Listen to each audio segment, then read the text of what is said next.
¿Cómo están? Vamos a continuar con la segunda parte del diagnóstico por imágenes en el sistema músculo-esquelético. Hasta ahora hemos visto la aplicación de los métodos en lesiones traumáticas como fracturas, luxaciones y lesiones focales, dentro de ellas la patología tumoral primaria y secundaria. Veamos entonces algunas otras lesiones que pueden comprometer este sistema. Y dentro de ellas las infecciones, y cuando comprometen el hueso se denomina osteomielitis. Estas pueden tener una evolución aguda, subaguda o crónica. Generalmente el germen se instala por vía hematógena o por vía exógena, por ejemplo en fracturas expuestas. La bacteria frecuentemente involucrada es el Staphylococcus aureus, y en los huesos largos se instala este proceso infeccioso en las metáfisis. O también otro sitio frecuente son las vértebras, sobre todo en la región lumbar. Para su estudio en etapa aguda, vamos a utilizar el centellograma óseo, como las imágenes que tenemos arriba, donde podemos hacer un mapeo del flujo sanguíneo, denominado pool sanguíneo, y vemos, como señalo ahora con el cursor, esta zona de la metáfisis, donde hay incremento del flujo y la fijación del trazador en comparación con la metáfisis contralateral de la tibia, donde hay un proceso infeccioso en la metáfisis tibial. La radiografía, lamentablemente, muestra cambios, pero en una etapa tardía. Entonces tenemos que esperar 2 o 3 semanas para empezar a notar los cambios radiológicos que se van a expresar como lesiones de aspecto osteolítica, con alteración en el contorno de las corticales ósea y reacción perióstica laminar. Así que convengamos que la radiografía va a ser un método tardío en expresar los cambios de los procesos infecciosos, con lo cual actualmente utilizamos la medicina nuclear, el centellograma óseo o la resonancia magnética, como en esta imagen que vemos central, en una osteomielitis aguda del fémur en este niño. Las formas subagudas, vemos acá, por ejemplo, en el extremo distal del húmero, esta reacción perióstica en láminas, con aspecto de catáfilas de cebolla, o lesiones crónicas, como en este paciente que fue intervenido con un proceso infeccioso crónico, toda la alteración ósea con engrosamiento de corticales, abscesos intraóseos, etc. Y como mencionamos hace un momento, la columna vertebral puede ser asiento de procesos infecciosos, y un germen en particular que puede comprometer es la tuberculosis, y en este caso se denomina enfermedad o mal de Pot. Acá vemos la gran destrucción que provoca en la quinta vértebra lumbar y el sacro, y los abscesos fríos paravertebrales o perivertebrales que se extienden incluso dentro del conducto espinal. Por otro lado, otra de las cosas que vamos a evaluar es la disminución generalizada de la densidad ósea, y esto se lo denomina osteopenia.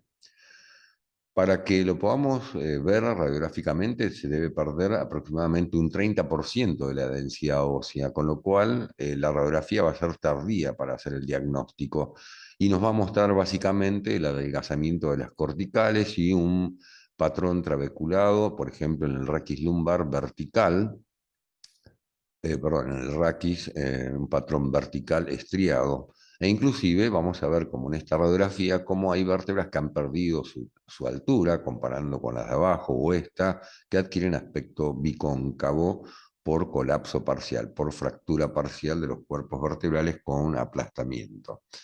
Entonces, dentro de las causas de osteopenia, o esa pérdida de densidad ósea, van a estar la osteoporosis, frecuentemente en mujeres posmenopáusicas o en pacientes ancianos, el raquitismo, la osteomalacia, el hiperparatiroidismo, la enfermedad y síndrome de Cushing, o lesiones oncológicas, tales como el mieloma múltiple y las metástasis.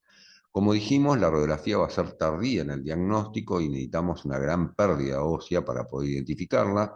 El método que utilizamos para detectarlos más tempranamente es la densitometría ósea, como vemos en esta imagen de acá arriba, y se hace básicamente en dos sectores, en el raquis lumbar y en el cuello femoral. porque se puede estimar de esta manera el riesgo de fracturas de cadera o de columna. Y este método nos permite comparar la densidad de una persona con un grupo etario similar y de igual sexo y decir está dentro de rangos normales o no. Y abajo, para terminar, algunas imágenes diferentes. Por ejemplo, en esta radiografía de la muñeca vemos un niño con un raquitismo, con el ensanchamiento clásico de las metáfisis y el aspecto despulido del área de aposición ósea de dichas metáfisis, ¿no? O acá la reabsorción de las porretas unguiales de las falanges distales en un hiperparatiroidismo. Todo lo contrario es el aumento de la densidad ósea y esto se lo denomina osteoesclerosis. Entonces, a diferencia de la osteopenia, que es la disminución, el aumento generalizado de la densidad ósea es osteoesclerosis. Y hay distintas causas, dentro de ellas algunas que hemos mencionado en otros temas, como la enfermedad de Paget, la fluorosis, o sea, la intoxicación por flúor, la osteopetrosis, que es una displasia ósea congénita, y algunas metástasis.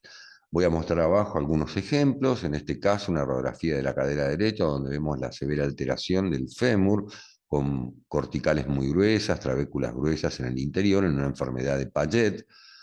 En un paciente con fluorosis, fíjense la alta densidad que tienen las vértebras lumbares.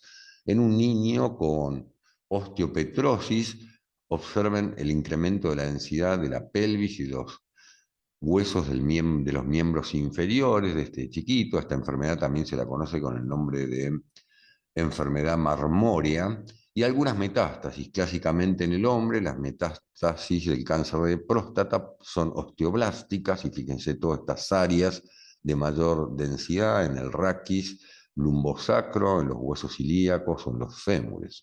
Y en las mujeres, las metástasis del cáncer de mama pueden tener presentación osteoblástica, sobre todo luego del tratamiento. Pero una enfermedad que vamos a ver casi todos los días, digamos, es la enfermedad degenerativa, que es la artrosis. Y esta se va a dar en todas las articulaciones sinoviales que están expuestas a uso o a carga de peso. Entonces, en todas ellas se va a expresar de la misma manera. ¿Cuáles son los signos de artrosis? Entonces, disminución de la interlínea articular, esclerosis igiodas subcondrales, osteofitos marginales y desalineación. Veamos a modo de ejemplo esta radiografía frente y perfil de rodilla. Observen acá la interlínea articular femorotibial externa y la interna. Ven que aquí está disminuida la interlínea. Hay esclerosis en el hueso subcondral. Giodas en este caso no se ven, pero sí los osteofitos marginales, que son estos picos laterales que se ven aquí. Y por último, la desalineación. Observen cómo los ejes de la tibia y el fémur están angulados en un paciente que tiene un genú varo. Lo mismo en la radiografía de perfil, aquí en la patela, cómo se ven los osteofitos marginales, o aquí en la cara posterior de los cóndilos. Pero este proceso de artrosis, como dijimos, se da en articulaciones que utilizamos mucho, por ejemplo acá trapecio metacarpiana, que es una articulación que utilizamos muchísimo, o en las caderas, ¿no? Fíjense los importantes osteofitos marginales que tiene esta articulación. También la radiografía nos va a permitir evaluar prótesis y otros materiales de osteosíntesis, como estos ejemplos, con reemplazo total de rodillas o de cadera, colocación de estos clavos endomedulares en fracturas complejas, pero claro, así como el hueso en sí, estos elementos de osteosíntesis pueden sufrir complicaciones, desplazamientos, como en este caso de fracturas del fémur, o luxaciones inclusive de la propia prótesis. ¿Qué otras enfermedades pueden comprometer el sistema musculoesquelético? La artritis. Las artritis es un conjunto de enfermedades autoinmunes. Básicamente se las divide en dos grupos, la artritis reumatoidea y las artritis seronegativas. La artritis reumatoidea es una enfermedad inflamatoria sistémica con poliartritis simétricas, donde la sinovial se hipertrofia en las articulaciones sinoviales, generando un panus con erosiones y que compromete el cartílago, ¿no? Se da mucho en las mujeres jóvenes, generalmente consultan por articulaciones inflamadas en manos, rodillas, articulaciones sinoviales, ¿no? Con dificultades para movilizar en la mañana y dolor, por supuesto, ¿no? Entonces, veamos algunos ejemplos. Esta radiografía de un dedo, donde podemos ver el incremento de la densidad de las partes blandas periarticulares por la hipertrofia sinovial, las erosiones justarticulares y la pérdida de la interlínea articular. Esta enfermedad va progresando con los años y fíjense que llega un momento donde existe ya una luxación, subluxación de estas articulaciones con desviación de los ejes de los dedos, ¿no?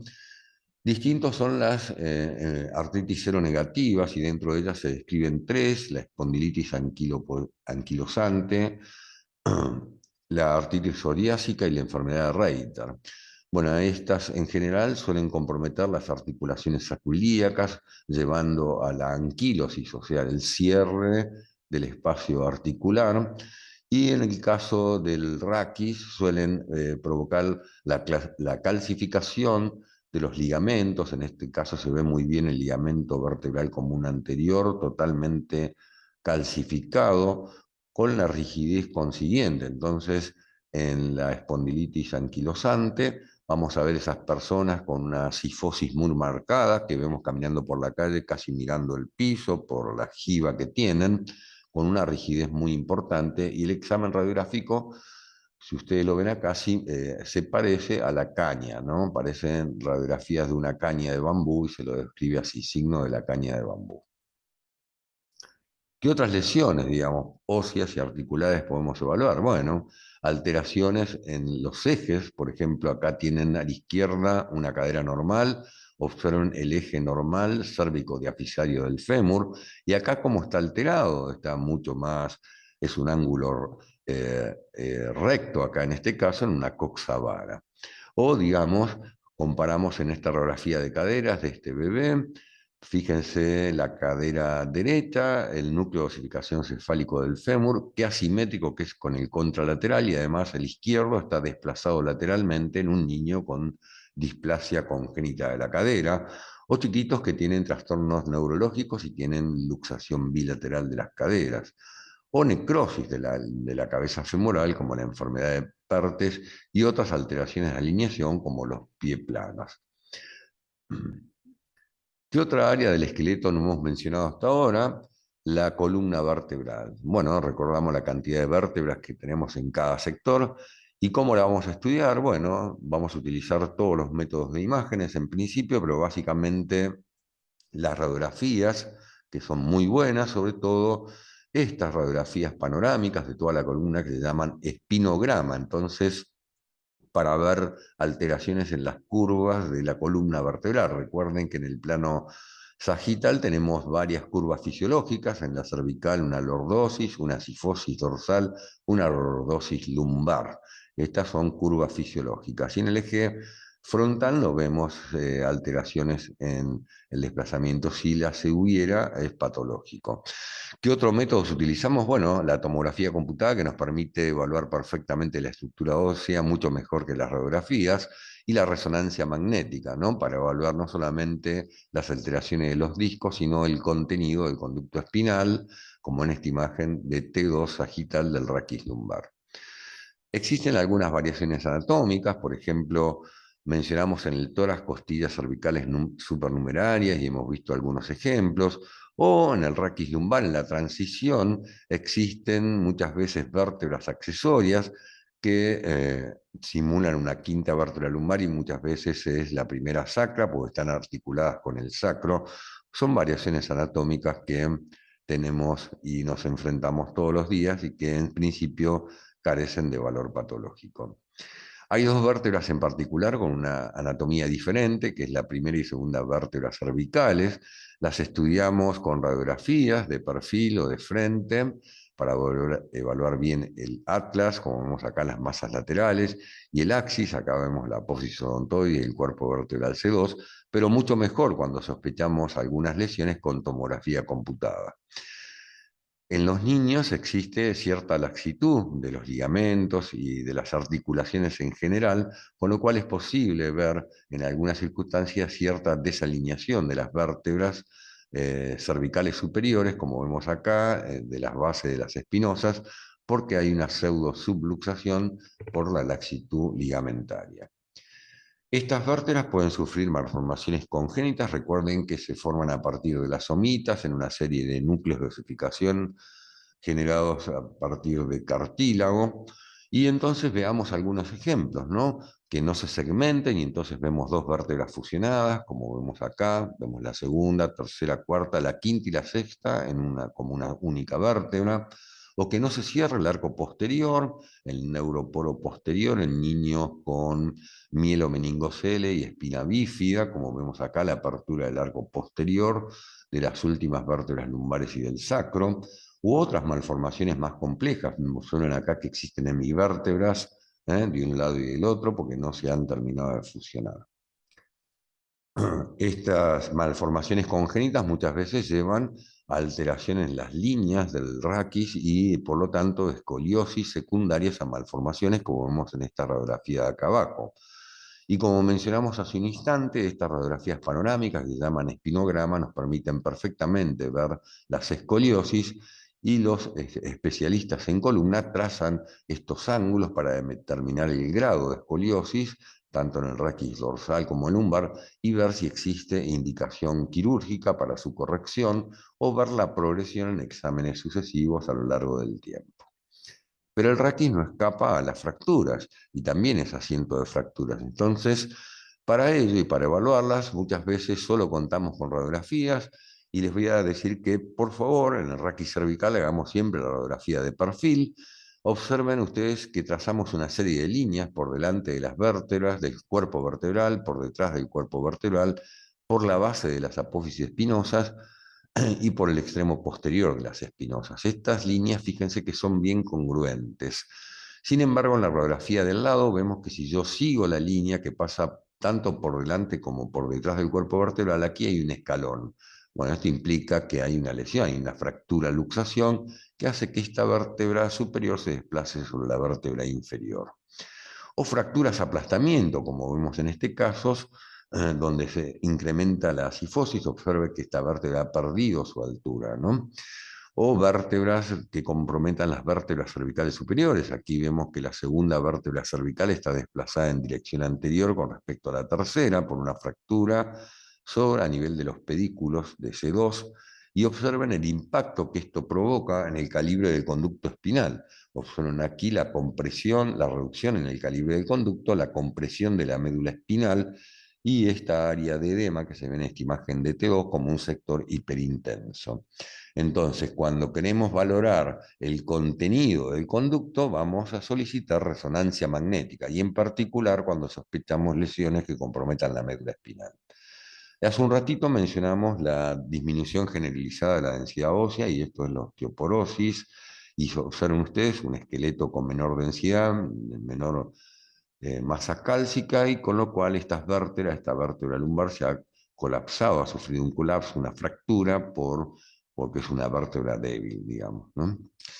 Otras fracturas, las fracturas complejas que llevan a desplazamientos, subluxaciones, muchas veces requiere el cirujano el estudio con tomografía computada, dada la complejidad anatómica, y porque nos permite con mayor discriminación ver la estructura ósea de cada una de las vértebras. Vemos acá la fractura conminuta del cuerpo vertebral, cómo hay fragmentos que se desplazan en el interior del conducto, e inclusive podemos hacer reconstrucciones tridimensionales.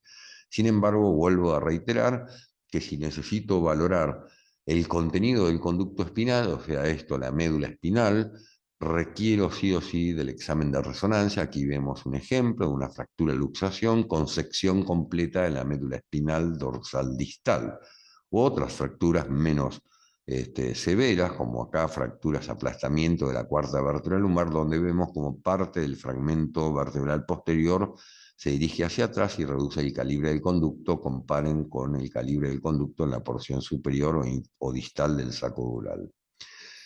Pero entre cada una de las vértebras hay una articulación intervertebral y allí hay un disco conformado por un núcleo pulposo central y un anillo fibroso periférico. Ese núcleo pulposo puede herniarse hacia atrás y provocar hernias discales de distinto tipo, dependiendo de que ese ánulo fibroso esté íntegro o esté roto y permita que el material discal se extienda al espacio epidural, provocando la compresión de raíces, como vemos en este caso. Entonces, la resonancia magnética es un excelente método para identificar y tipificar las hernias discales, que se van a dar sobre todo en el raquis lumbar, en el raquis cervical y mucho menos frecuente en el raquis dorsal. Hay un término que van a escuchar que es la espondilosis. Espondilosis es la enfermedad degenerativa de esta articulación intervertebral. Entonces vamos a encontrar que muchas veces está disminuido el espacio intervertebral y va a haber osteofitos que fíjense que van a tener una dirección horizontal. O en la radiografía de frente, acá fíjense lateralmente estos osteofitos que van a tener una dirección horizontal. Clásicamente los osteofitos tienen continuidad de las corticales con el hueso nativo y hueso esponjoso en la porción central. Y lo van a tener que diferenciar de estos otros, que son los sindesmofitos, que si ustedes se fijan tienen una dirección vertical, distinto a estos que eran horizontales. Esto es por calcificación del ligamento vertebral común anterior, que los podemos ver acá en la imagen de resonancia, como a veces se crea como una barra ósea que provoca la falta de movilidad en estos segmentos. Otro de los términos que van a escuchar y deberían aprender es espondilolisis y espondilolistesis. Espondilolisis es una lesión, una fractura que se produce en el istmo de una vértebra de ambos lados y provoca esto una inestabilidad vertebral, con lo cual la vértebra de arriba se puede desplazar en relación a la vértebra de abajo. Acá tenemos la cuarta vértebra lumbar que se ha desplazado en dirección anterior con respecto a la quinta vértebra lumbar. Observen el escalón que queda aquí, o aquí atrás, el escalón que hay aquí por una lesión en el istmo de las vértebras. O en estas imágenes, tanto radiografía como de resonancia, donde vemos el desplazamiento casi completo de la quinta vértebra lumbar sobre la primera sacra. Esto se clasifica en grados. Entonces, espondilolisis hace referencia a la lesión del istmo, listesis, espondilolistesis, hace referencia al desplazamiento de una vértebra sobre otra. Estas antelistesis se van a denominar, perdón, estas listesis se van a denominar antelistesis cuando se desplaza hacia adelante y retrolistesis cuando se desplaza hacia atrás. Siempre recuerden que comparamos la vértebra de arriba con respecto a la vértebra de abajo. Y en la imagen radiográfica de abajo vemos un ejemplo similar. ¿Cómo evaluamos en el raquis lumbar esto? Si queremos evaluar el istmo, que a veces no es tan fácil en la radiografía de perfil, acá tenemos una imagen normal, bueno, utilizamos una radiografía oblicua del raquis lumbar, así la solicitamos, radiografías oblicuas del raquis lumbar, donde vamos a poder evaluar mucho mejor este istmo. Entonces, fíjense que acá se queda conformado una imagen como de un perro, que se llama el perro de la Chapelle.